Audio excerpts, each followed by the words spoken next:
On va essayer de réfléchir un peu sur cette journée si dense, si forte.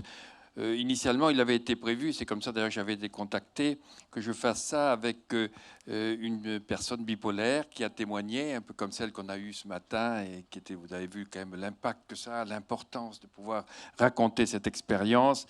Et cette personne, donc, que j'avais eu l'occasion de rencontrer, que je n'ai pas soignée, parce que je me suis attaché depuis quelques années à essayer, chez Odile Jacob, de publier des témoignages de patients, parce que je pense qu'on a besoin d'écouter ceux qui ont vécu cela. Alors, c'est Agathe Le Noël, je cite son livre « Qui suis-je quand je ne suis pas moi ?» C'est elle qui a trouvé ce titre, beau titre, qui nous interroge aussi « Qui est-on quand on se croit soi ?» Ne pas oublier, c'est pour ça que c'est une leçon de philosophie pour moi de s'occuper des maladies mentaux, et que c'est un miroir grossissant de nous-mêmes, dans lesquels on va voir sous quelles contraintes les êtres humains sont placés, et en même temps qu'ils ont quand même une possibilité de choix, mais qu'ils peuvent perdre. Alors cette Agathe Le Noël se situe entre deux autres publications. La première, d'ailleurs, c'est elle qui l'avait fait, qu'elle m'avait contacté. Paul Otonka, c'est un pseudonyme. Dialogue avec moi-même, un schizophrène témoigne, aussi un livre tout à fait remarquable, puisqu'il montre comment un patient, au cours d'une trentaine d'années, que je n'avais pas soigné mais que j'ai rencontré, et qui j'ai confirmé le diagnostic de schizophrénie en expliquant ce qu'était pour moi la schizophrénie, et j'ai eu à ce moment-là un traitement par un psychotrope suffisamment efficace pour balayer tout cela, et qui avait une envie, il avait 30 et quelques années, d'écrire. Il est d'une famille de haut potentiel, le sixième enfant d'une famille de 5, tous avec des carrières très, très, très intellectuelles. Et celui qui était entre guillemets le petit raté de la famille, qui avait dès la fin de l'adolescence commencé à peiner, bien voulait écrire, et il a écrit un livre qui, je pense, est le plus beau que j'ai jamais lu. Il y a eu quelques livres de schizophrènes dans le monde, notamment aux États-Unis, mais à mon avis incomparable avec celui-ci. D'ailleurs, il a eu un assez grand succès il y a 2 ans. Dialogue avec moi-même, un schizophrène témoigne, où il l'a fait en disant « Je suis schizophrène, c'est-à-dire je suis divisé, mais je pars à la rencontre de moi-même. Alors c'est moi-même qui interviewe moi. » Et donc, il a fait de ce qu'on dit être la maladie, c'est-à-dire la division, une force, c'est-à-dire l'activité réflexive. Et c'est ça ce qui spécifie l'homme, ce n'est pas la conscience. C'est que nous sommes les seuls êtres vivants sur Terre qui sommes conscients d'être conscients de nous. Et c'est ça le psychique. Ce n'est pas d'avoir des représentations, ce n'est pas d'avoir une conscience. Il en faut, sinon il n'y aurait pas de psychique, mais c'est de pouvoir jouer avec elle. Aucun animal ne peut le faire. On voit quelques ébauches, hein, mais aucun ne peut arriver à dire « qui suis-je, moi ?» Et ça, c'est évidemment, à mon avis, ce qui fait l'humanité, cette capacité de se questionner, et qu'on perd si facilement quand on est emporté par nos émotions. Passion amoureuse, mais aussi passion politique, enfin, ou passion plus vulgaire, et où on va croire ce qui nous arrange de croire.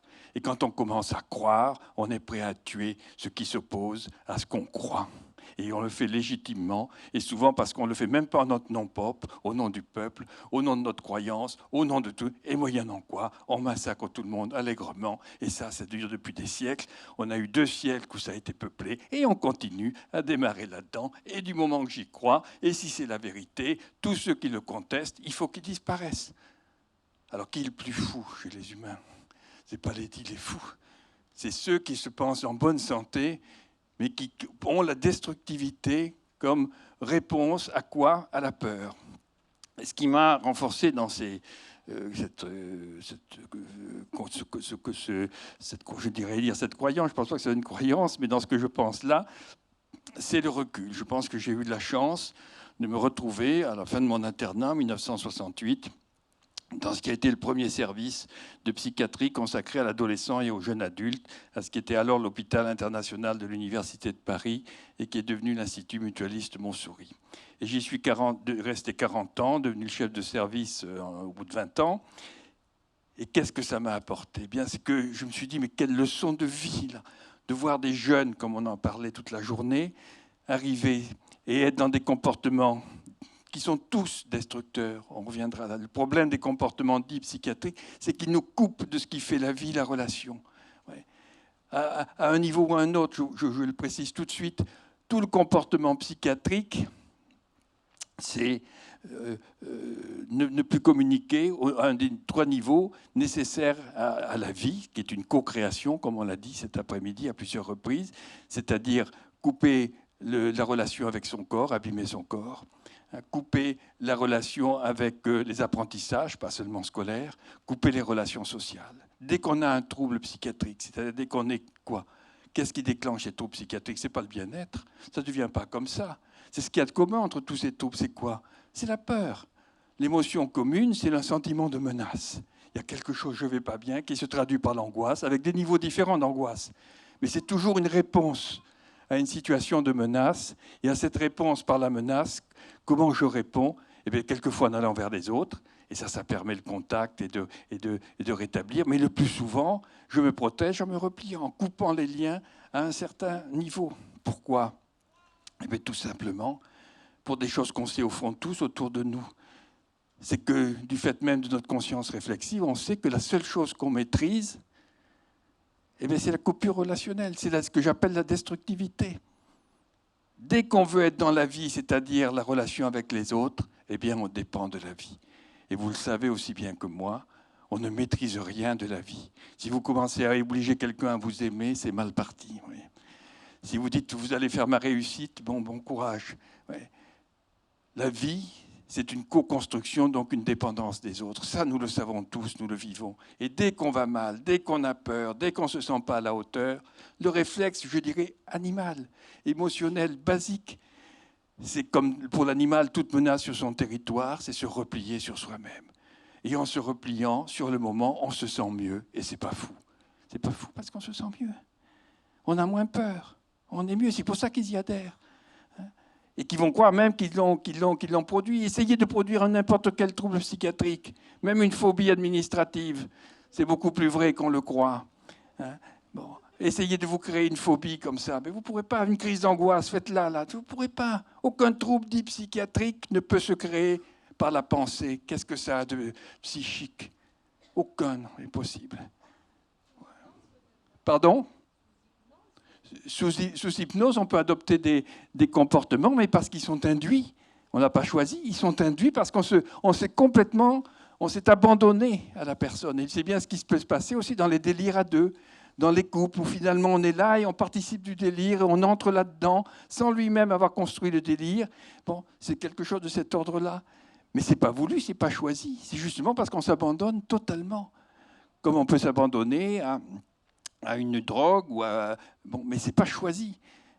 Essayez de faire des TOC, surtout les hommes, les phobies, surtout les femmes, ben ça ne marche pas. En plus, c'est barbant. Tous les troubles, c'est toujours répétitif. C'est très fatigant. Aller se laver les mains 10 fois ou 15 fois ou 30 fois, ça va bien une fois, vous pouvez le faire, mais après, c'est pas possible. Eh bien si. Pourquoi il le fait, celui qui est top? C'est pas parce qu'il a des idées bizarres, c'est pas quand il ne le fait pas, il n'est pas bien, et qu'il est mieux quand il a fait. Et là, on a tous les degrés, entre le normal et le pathologique. Qui d'entre vous n'est pas comme ça? C'est ceux qui sont un petit peu anxieux, qui vont tourner 3 fois le gaz ou la serrure dans la... Alors qu'ils savent qu'il n'y a qu'une fois, ça suffit. C'est pas... Non, 3 fois. Et puis s'ils ne le font pas dans la journée, mince, pourvu que je n'ai pas laissé la porte ouverte, mais non, tu dois fermer tous les jours. Oui, d'accord, mais le lendemain, 3 tours. Et voilà. Pourquoi? Parce qu'ils ont moins peur. Ils le savent que c'est idiot. Mais... Alors, qu'est-ce que c'est? C'est pas la pensée, c'est pas psychique. C'est les contraintes émotionnelles. Voilà. Tous ces troubles-là sont liés à des contraintes émotionnelles. Et même la schizophrénie, on aurait pu essayer d'en parler. Alors, c'est là où je trouve que les troubles bipolaires sont particulièrement intéressants, parce que justement, on voit que ça touche justement des émotions. Mais c'est vrai pour tous les troubles dits psychiatriques. Et c'est pour ça qu'on peut avoir les idées les plus folles, pour avoir les pensées les plus extravagantes. Ça ne vous rend pas du tout fou, entre guillemets, si vous n'y croyez pas. Vous pouvez penser ce que vous voulez. Mais si vous commencez à dire « il faut que je le mette en application », c'est la vérité, ça a un sens. Comme le Norvégien qui écrit « c'est la fin du monde occidental, on va être envahi, il faut que je tue des personnes qui passent les nuits par écrire, etc. » Ce n'est pas la décision. C'est toute cette charge émotionnelle de peur, toujours de peur, de menaces, qui lui font croire qu'en effet, il est là pour sauver l'accident. Ce n'est pas le seul. Alors lui, c'est caricatural. Mais il y en a beaucoup aussi qui veulent sauver des tas de choses. C'est moins caricatural, mais ça reste aussi quoi? Des contraintes émotionnelles.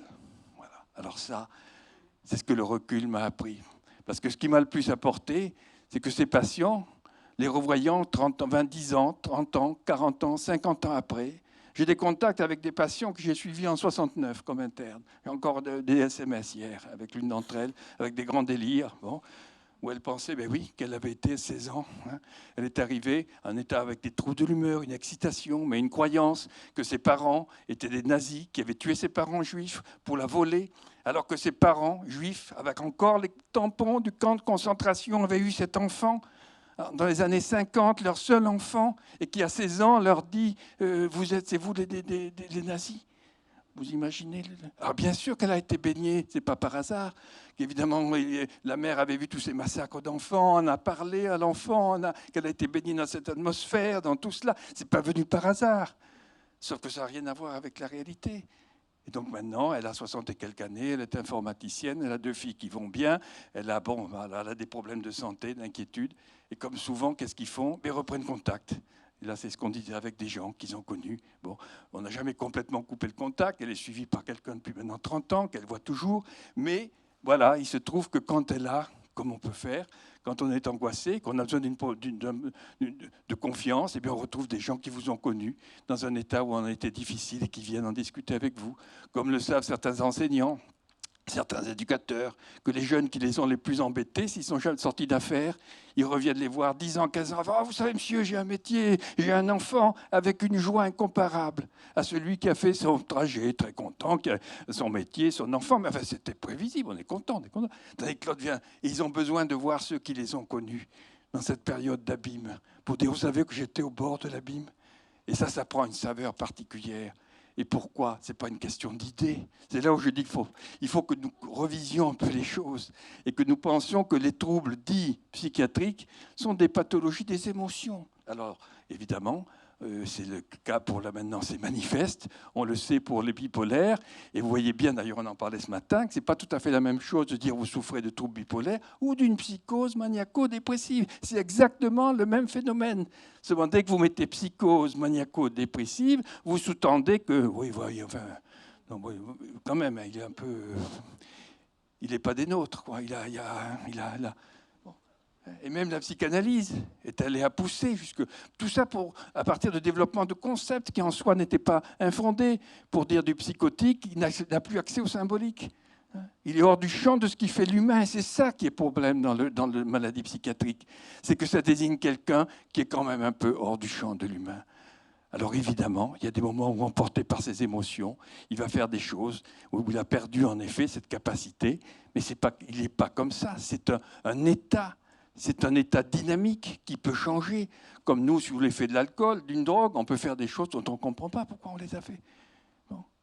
Et lui, c'est un peu l'équivalent. Il n'a pas plus choisi que celui qui est sous une drogue, et peut-être moins, parce que le drogué aurait pu ne pas prendre sa drogue. Alors que l'autre, il a effectivement une gestion des émotions où il y a, de manière inscrite dans le cerveau, et on le voit bien, à des niveaux différents, une dérégulation. Et là, on a toute la gamme. Alors, on parlait aussi, à partir de quand c'est pathologique, pas pathologique, c'est une vraie bipolaire. C'est parce que c'est toute une gamme, tout ça. C'est pas comme vous avez la tuberculose ou vous avez la diphtérie. Ben oui, c'est 2 choses différentes. Vous les avez en même temps, mais enfin, c'est 2 choses différentes. Pour les maladies mentales, mais c'est quelque chose qui est un continuum. C'est pas on a ou on n'a pas, c'est-à-dire, ça a été dit aussi, on a des vulnérabilités. Demain, je crois qu'il y a le professeur McGorry d'Australie qui vient, et il en parlera, c'était un des premiers à sortir de cette idée, on a une schizophrénie, on a une bipolaire. Non, on a une vulnérabilité à base génétique, à pouvoir répondre de manière, par un comportement qu'on appellerait de type bipolaire. Et cette vulnérabilité, comme à l'hypertension artérielle, comme au diabète, en fonction de l'environnement, eh bien, il y a des cas où la vulnérabilité est telle que vous aurez des troubles inévitablement parce qu'il y a trop de vulnérabilité, et d'autres, dans un milieu, comme on l'a été dit aussi ce matin, dans un milieu favorable, eh bien, probablement que cette vulnérabilité, elle ne s'exprimera pas ou peu. Mais ce n'est pas du tout ou rien. Et donc, ce n'est pas vous êtes schizophrène. Vous souffrez d'une schizophrénie, d'une vulnérabilité qui ouvre le champ de réponse de ce vaste spectre qu'est la schizophrénie, parce qu'il y a un spectre très large, hein, et qui s'impose à vous, non pas parce que vous avez de drôles d'idées ou de drôles de mœurs, mais parce que vous avez des difficultés à gérer vos émotions. Vous avez un problème dans le circuit, vous avez un problème quantitatif. Et les émotions, c'est quoi? Et vous voyez que c'est le cas pour nous tous. Personne d'entre vous ne choisit ses émotions. Vous ne vous levez pas tous les matins en disant bon, les émotions du jour, alors, comme vous changez comme vos habits, voilà, à midi, un petit coup de déprime, l'après-midi, un peu d'impulsivité. Non, vous ferez ce que vous pourrez avec ce que vous ressentez. Mais vous avez une capacité de choix relatif grâce à cette réflexivité, ce qu'on a appelé la raison, les circuits de la raison, qui font, propre à l'être humain, qu'on peut prendre du recul à condition que ce ne soit pas trop fort et qu'on ne soit pas trop submergé par nos propres croyances, par nos propres envies. Et c'est ça qui est tout le problème. C'est qu'on passe en effet, comme cela, des choses dites pathologiques à tout ce qu'on peut voir dans les passions, où on va se croire habité par la vérité, par tout ceci, par tout cela. Alors je crois que c'est ça qui serait important de se rendre compte. Et que là, actuellement, vous vous rendez compte quand même, on le sait, mais on n'en tire pas des conséquences, en particulier au niveau des enfants. C'est la première fois dans l'histoire de l'humanité, la première fois, qu'en moins de 50 ans, on a tant appris sur le fonctionnement du vivant. Ça ne s'est jamais produit. Et que maintenant, on peut dire qu'on sait comment le vivant apparaît et comment il se gère, avec beaucoup d'inconnus, mais on a les grandes lignes. Rien du pourquoi, donc ce n'est pas la peine de nous entretuer sur nos croyances. Gardons nos croyances, on n'en sait rien pourquoi et on n'est peut-être pas prêt de le savoir. Mais on sait le comment. Et que si Dieu il a permis à ce que l'être humain arrive à un moment, à un degré de conscience de lui-même, où il peut comprendre comment la vie fonctionne et agir sur ce milieu environnant avec les pouvoirs positifs et les pouvoirs négatifs. Parce que ce que nous apprend l'activité réflexive, c'est que ce que je disais tout à l'heure, c'est que nous ne maîtrisons rien de la vie. On n'a pas pu se faire naître, on n'a rien choisi de ce qu'on est. Quand même, c'est pour ça que l'adolescence est si difficile. Parce qu'on dit à l'adolescent, débrouille-toi, d'accord, mais avec quel matériel? J'ai rien choisi. J'ai pas choisi de naître, bon. J'ai pas choisi mes parents, j'ai pas choisi ma culture, j'ai pas choisi ma religion, la longueur de mes oreilles, la couleur de mes cheveux, rien choisi. Et on me dit, débrouille-toi. D'accord, mais enfin, héros, on aurait pu me demander mon avis, le choix, un petit peu de choix. Non, rien. Par contre, tu peux choisir ce que tu en fais. C'est déjà énorme. C'est-à-dire, c'est pas évidemment, on peut choisir ce qu'on en fait. Mais pour ça, il faudrait connaître à quel point on est conditionné par nos contraintes émotionnelles. Voilà. C'est-à-dire que vous savez bien qu'on n'a pas tous le même tempérament, qu'on voit bien les tempéraments différents. Bon, c'est sûr qu'ils ne vont pas fonctionner. Fillon ne sera jamais Mélenchon, qui sera jamais... C'est comme ça, bon. C'est des affaires de tempérament. Ce n'est pas eux qui ont choisi d'être comme ça. Alors après, on peut choisir un petit peu de mettre un peu de jeu, c'est ça le psychique, ou de s'enfoncer entièrement là-dedans. Mais on n'a pas choisi son tempérament. Rien. On peut choisir ce qu'on en fait. Et c'est ça qu'il faut dire aux enfants. C'est formidable. Et on peut choisir dans quoi? Dans 2 domaines. On va vers la créativité, c'est-à-dire vers la vie, au risque de la déception, parce que la vie, on ne la maîtrise pas. J'aimerais bien être aimé, j'aimerais bien plaire, j'aimerais bien... Je ne peux pas le décider. Je ne peux pas trancher à la porte des autres. Par contre, si je vous dis, je vous emmerde tous, j'en ai rien à foutre. La vie, c'est de la merde. Et d'ailleurs, je n'ai aucun... Ah, mais là, c'est sûr, on ne sera pas déçus. Ouais. Et le seul moyen d'être sûr du résultat de l'examen, c'est de ne pas le passer. Donc vous y avez pensé, ça? C'est le seul. Même si vous avez 99,9% de chances de réussir, vous pouvez tomber cette espèce d'imbécile qui va faire le plaisir de vous humilier, de vous mettre dans l'inconfort, de vous faire vous gourer. Bon, je ne le passe pas. Et on va trouver des tas d'arguments pour justifier ce qui est le fruit de la peur et pas une décision. Mais à quoi ça sert les examens? La vie ne se réduit pas aux examens. De toute façon, tu seras au chômage. Toutes celles qui sont possibles. Ce n'est pas pour ça que je ne passe pas l'examen. Parce que si vous le passez, vous ne pouvez pas vous servir du résultat, ou si vous avez une liberté de choix. Si vous ne le passez pas, vous n'avez pas de choix. Mais vous ne le passez pas, pourquoi? Pour éviter l'humiliation, de vous trouver une fois de plus renvoyé à vos insuffisances. Si on se dit cela, on comprenez? C'est important de se dire combien on est conditionné. Ce n'est pas une faute, ce n'est pas souvent un choix. C'est parce qu'on a moins peur en évitant. Ce n'est même pas par masochisme, parce qu'on n'est pas si heureux de ne pas passer l'examen. On sait bien que ce n'est pas très bon pour l'avenir. Mais sur le moment, on va avoir quelques moments de soulagement. Ouais. Ça, c'est des choses qu'on peut... C'est ça que m'ont appris les maladies dites mentales. Parce qu'on les voit des années après qui vous disent... Je me rappelle cette anorexique, une des premières que j'ai soignées, à la fin des années 70, une femme qui faisait médecine, qui a fait d'ailleurs médecine, hein, après 10 années de suivi, 33 hospitalisations par l'endocrinologue qui la suivait parce qu'elle reperdait du poids, il la faisait grossir, elle reperdait, faisait grossir, et qui me dit, au bout de ces 10 ans, je l'entends encore, je ne suis plus anorexique. Je ne comprends pas comment on peut être anorexique. Je le voudrais. Je ne le pourrai plus. C'est-à-dire quand vous êtes délivré d'un certain nombre de ces troubles dits psychiques, qui sont si peu psychiques mais émotionnels, c'est une contrainte terrible. Bon, si vous êtes obligé de vous gratter comme ça, ce n'est pas parce que vous choisissez, c'est parce que ça vous gratte. Bon, vous pourriez ne pas le faire, mais c'est très dur de résister. Dès que vous vous relâchez, vous regrettez. Et c'est pareil pour les tocs, c'est pareil pour les phobies. Oui, je peux faire un effort, je peux surmonter. C'est tous les accompagnements qu'on peut faire qui peuvent aider. Mais on est sous contrainte. Et c'est pour ça que moi, je penserais que ces troubles, ça serait plus simple de les voir, enfin plus vrai, comme des comportements adaptatifs. C'est pas fou, tous ces troubles, vus du côté du patient. Pour lui, ça le soulage. Quand il entend des voix qui crient dans sa tête et qui s'agitent en conséquence, c'est logique qu'il entend des voix. Bon. Alors, c'est pas fou, c'est pas lui qui décide. Il va adapter son comportement à ses voix. Il va adapter son comportement à ses peurs. Ouais. Donc, c'est des conduites adaptatives. Ça changerait le regard qu'on porte. Mais des conduites adaptatives qui sont pathogènes. Pourquoi ? Ça revient à ce que je disais il y a un instant, parce qu'elles nous coupent de ce à quoi on a droit, c'est-à-dire ces échanges qui font la vie. Et que ce n'est pas fou d'avoir une anorexie, d'avoir des tocs, d'avoir des phobies, mais ce n'est pas juste. C'est pas juste, parce que tu te prives de ce à quoi tu as droit, c'est-à-dire ce qui va te permettre de prendre confiance en toi, d'acquérir, de choisir ce qui t'intéresse, c'est pas faire n'importe quoi, mais tu vas te priver des échanges qui font la vie. Plus tu t'enfermes, plus tu as peur, plus tu as peur, plus tu t'enfonces. Et la maladie, elle est après.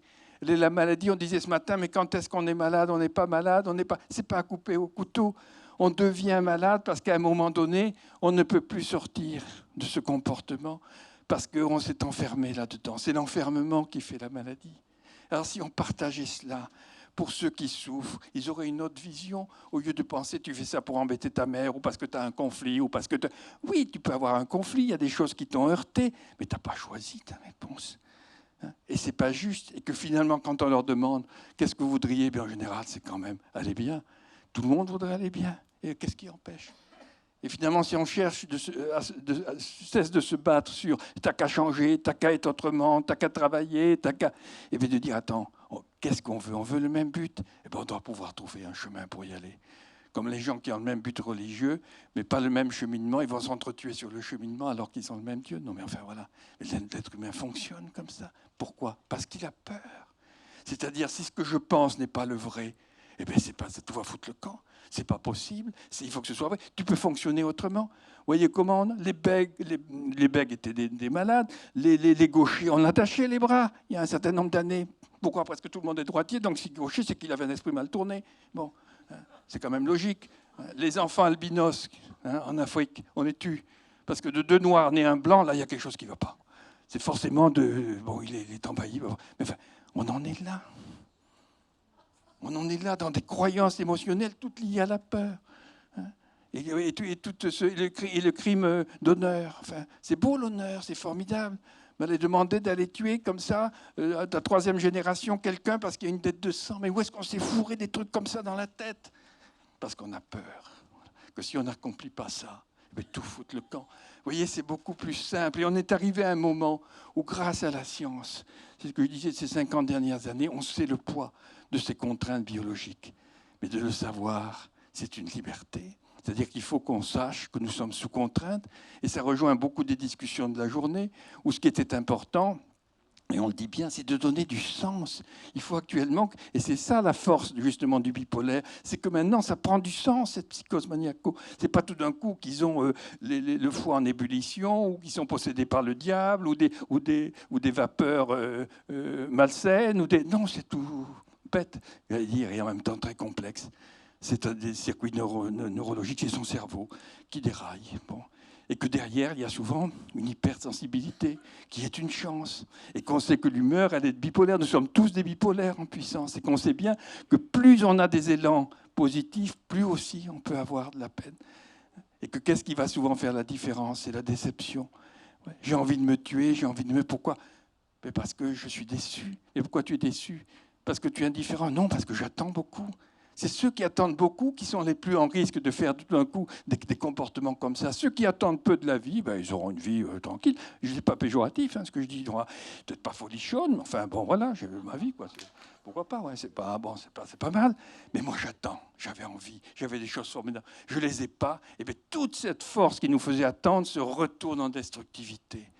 Et pour moi, les comportements destructifs, c'est des comportements, justement, où on reprend un pouvoir sur sa vie et qu'on est programmé, comme tous les autres des êtres vivants, à réagir activement à une menace sur le territoire. Nous sommes programmés.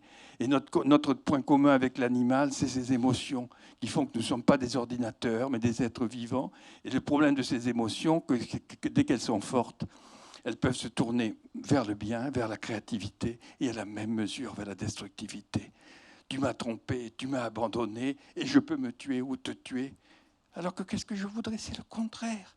Et que sans arrêt, on va se brouiller avec des gens. Il n'y a qu'à voir les familles comme ça. Ah, il m'a manqué il a trompé ma confiance. Oh, une fois, il m'a déçu. Je ne lui parlerai plus. Pourquoi? Parce qu'il ne compte pas. Non, non. Au contraire, c'était tout pour moi. Et on va plus se parler toute la vie. Mais quelle tristesse! Et c'est ça que m'ont montré, enfin, tous ces 50 ans de recul avec ces patients, et que quand on les retrouve, et qu'ils vous disent, quel que soit leur trouble, hein, eh bien, je n'ai pas vu un qui me dit, je regrette la période où j'étais là. Ça ne veut pas dire qu'il n'ait pas de souffrance, qu'il n'ait pas de tension, qu'il n'ait pas de... Bon. Mais ce patient dit schizophrène que j'ai soigné en 70, on s'est revus en 2008, il partait à la retraite, moi aussi. Entre-temps, après 10 ans d'errance, avant qu'il accepte le traitement, etc., il avait pu réussir. Il avait fait un peu l'école Boulle, donc il avait un talent à devenir peintre des décors de l'opéra, et après artiste peintre, et je l'entends me dire encore en 2008, mais finalement, on ne sait jamais, j'ai eu une belle vie. Il était toujours suivi par un psychiatre, toujours sous traitement, un psychothérapeute. Il était célibataire, mais avec plein d'amis. Il peignait, il est toujours vivant d'ailleurs. Il m'a envoyé des nouvelles il n'y a pas très longtemps. Et que là, qu'est-ce qui fait comme ça le lien? Ça rejoint tout ce qu'on disait. Mais c'est parce qu'il y a un lien de confiance qui s'est loué.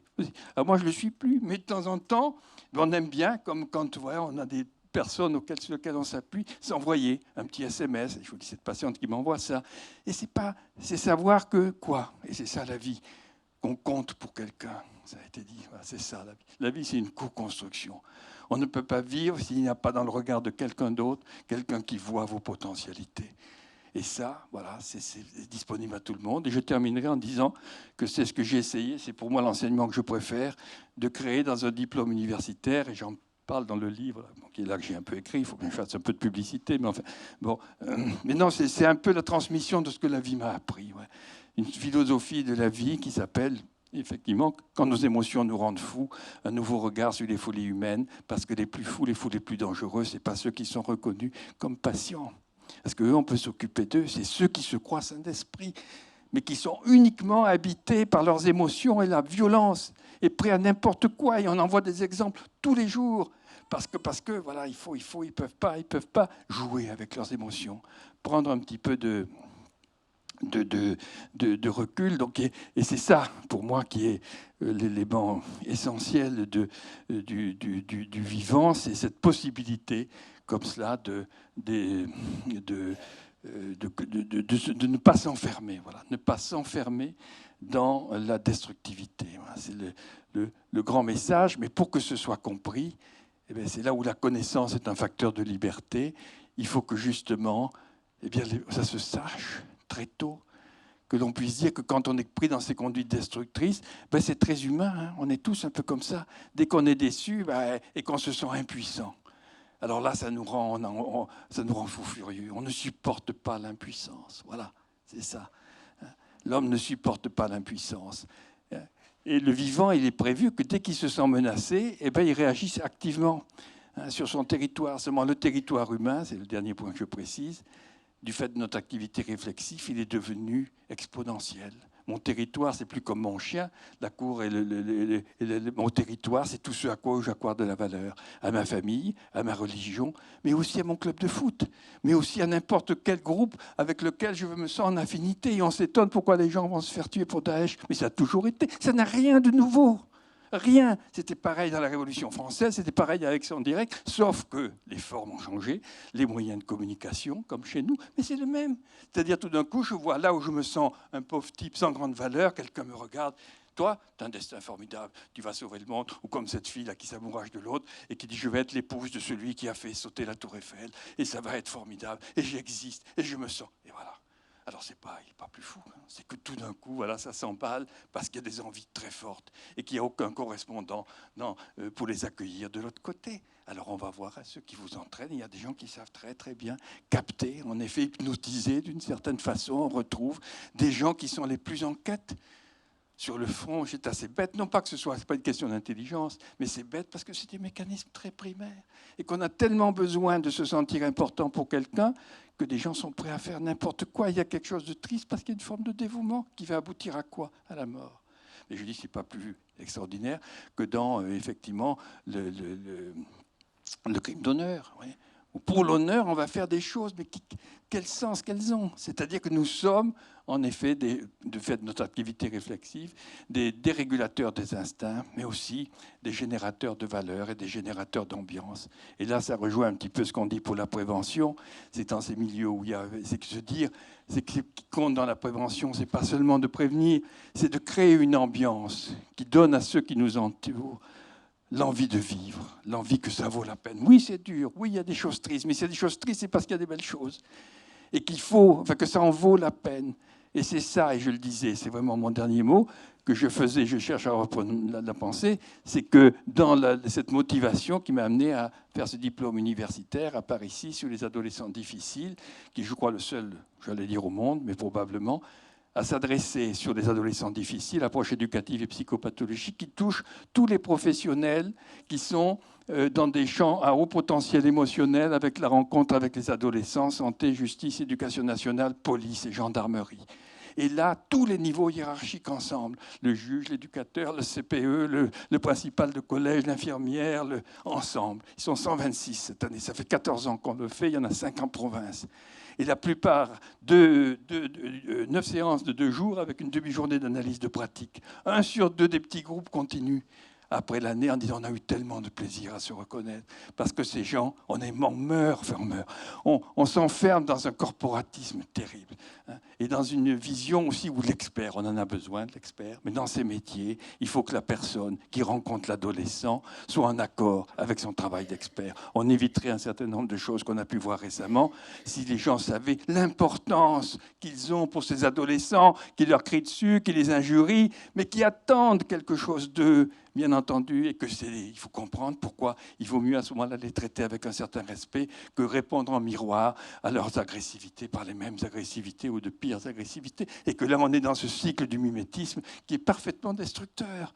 Et tout ça, c'est pas très compliqué. Et quand ils le comprennent, ça donne du sens. Et si ça donne du sens, et c'est ça qu'il faudrait, c'est que des gens qui ont des difficultés comprennent que ça n'a rien d'humiliant, que c'est au contraire une force, que c'est que derrière ils sont hypersensibles, que cette sensibilité est une chance et qu'il ne faut pas qu'elle devienne tristement quelque chose qui les détruise. Et là, ça peut expliquer qu'ils puissent aller voir, y compris pour les perversions, y compris pour la pédophilie. Personne ne choisit d'avoir des pensées pédophiles, on peut choisir ce qu'on en fait, et on n'a pas abîmé l'autre. Et c'est ça. Mais là, actuellement, le seul fait d'avoir une pensée pédophile, on va dire, vous êtes un pervers, oh là là, quelle horreur, il va pouvoir demander de l'aide.